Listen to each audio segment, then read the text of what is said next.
with that long-time program with our Elks Lodge, and that is the Hoop Shoot Contest. First of all, explain the program to us. Okay, so the National Elks Lodge hosts a hoop shoot, and it's been going on for 50-plus years now, and it's a free throw shooting contest.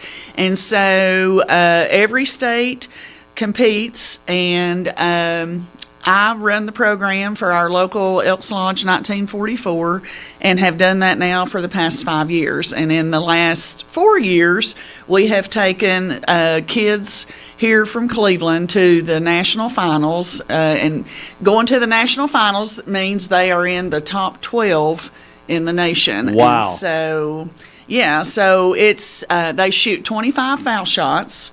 And it's the best out of 25, but they have to shoot in a sequence. They'll shoot, everybody shoots 10, and then everybody comes back and shoots 15. So there's a little sitting time, little down time, and then they have to step back up to the line.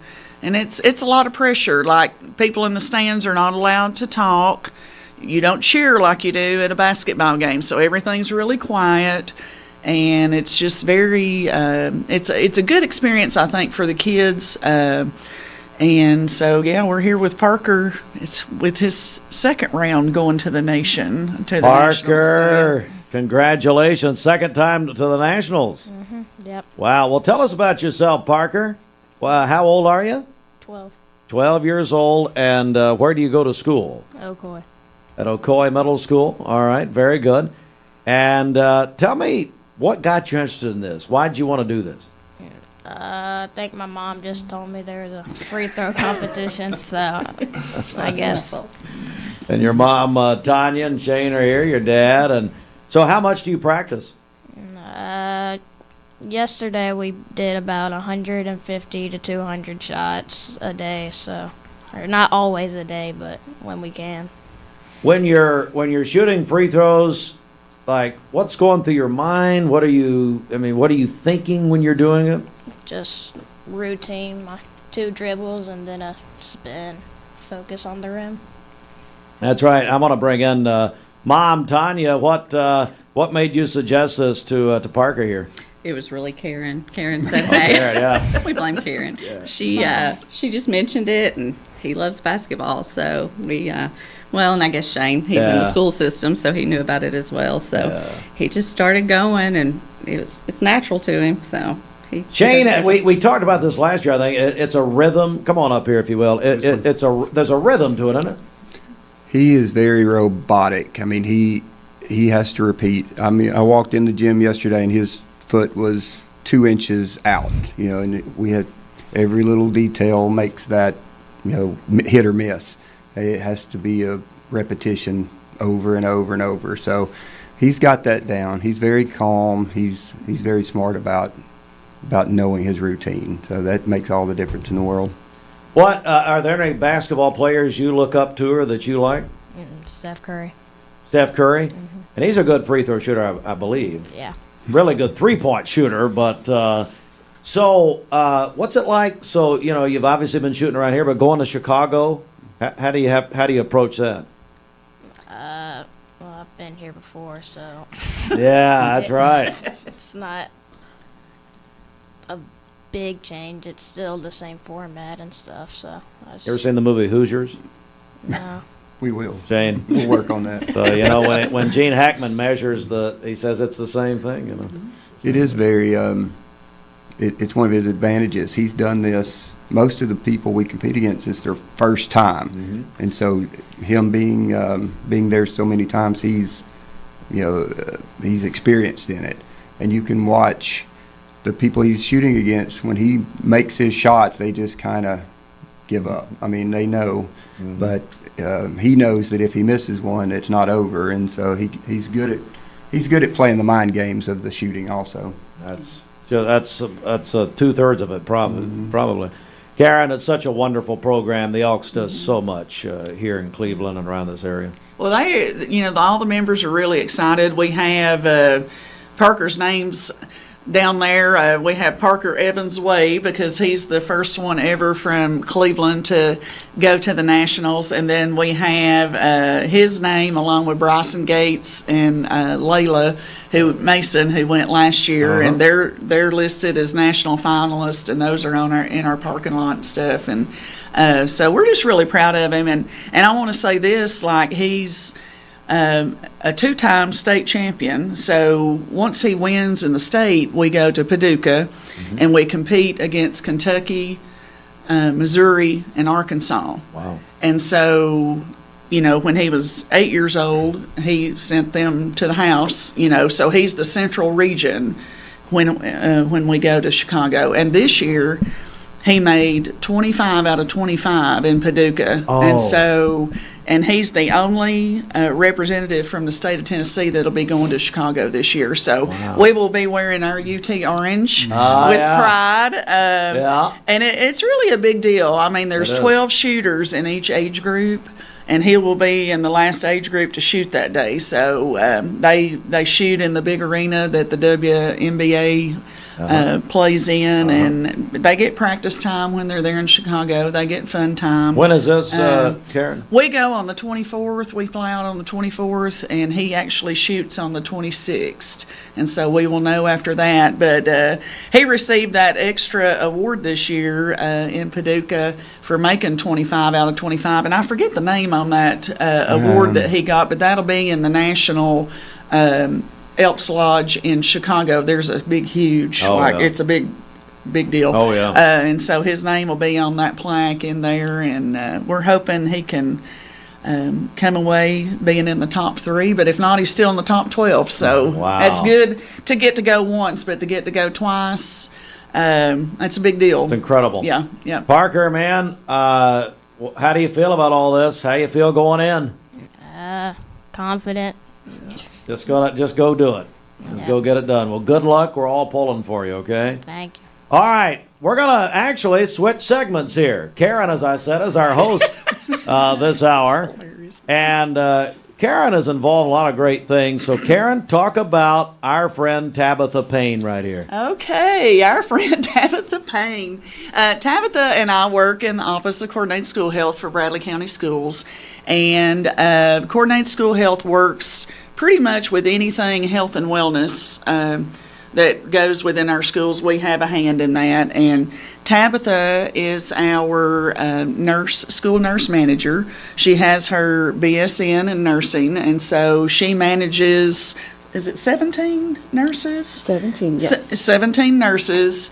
And then she also manages the telemedicine program for Bradley County Schools and Cleveland City Schools. Oh, wow. And so the United Way funds, the United Way of Ocoee region funds our telemedicine program. And so Tabitha manages that for both school systems. And then she helps keep me, in line with coordinated school health stuff and making sure I'm doing and being where I need to be and what time I need to be there. But we have a good working relationship. But I wanted to recognize her because she got a distinguished award this year. So in the state of Tennessee, there's a coordinated school health director in every school system, and we are the only state that has that.